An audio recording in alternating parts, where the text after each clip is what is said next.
Testimonials are fantastic, in theory at least.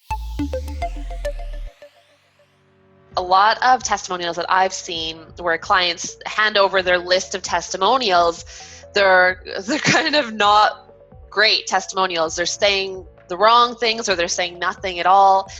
So I would love to hear from you, Mary, if you have some tips, some techniques, some strategies for turning testimonials into great testimonials, or just in the first place finding or acquiring those great testimonials. Can you share those with us? Yeah, well, one of my favorite tips is testimonials that reinforce a brand's unique value proposition, because that provides evidence that the brand actually does deliver on the value that they promise. And that type of social proof builds trust with people that are reading the testimonial. So Groove Software, actually, they have a really nice testimonial that reinforces their unique value proposition of simplicity. It's a video testimonial on their webpage, and Groove's client, Alan Branch, explains that 10 minutes after signing up for the free trial, his organization was using Groove as their customer support tool. It was literally that easy. So, but what would have been better is a customer testimonial where they describe the value of that simplicity. So I wrote one up for Groove, and it's because Groove Software was so easy to use, we were able to improve our response time to support tickets by 25%. So that 25%, that shows you some real value that they got from Groove Software. Yeah. And that actually leads into another really useful testimonial, and that's one with a metric. Because metrics give specific, measurable results, and proven results are persuasive sales tools. And metrics are a trust builder because they put data behind the value that a product or service delivers.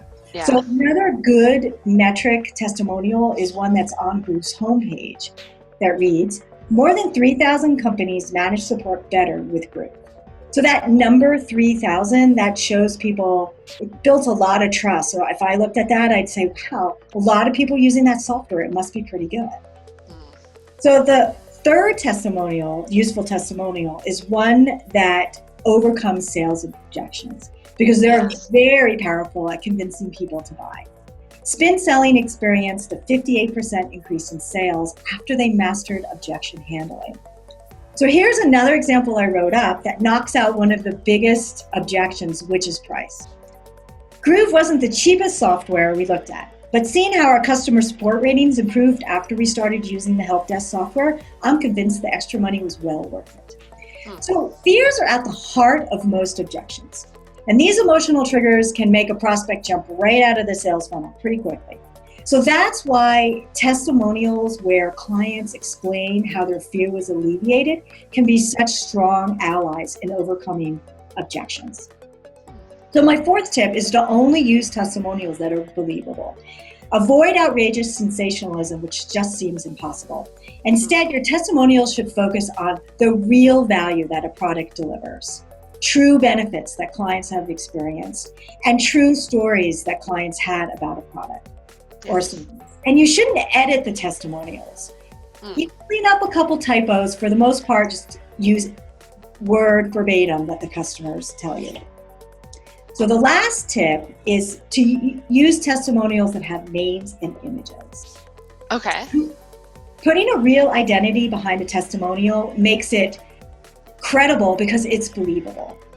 And identities, when there's an identity, I think it builds a nice relationship for the reader. They start to have an emotional connection to the client that's actually giving the testimonial.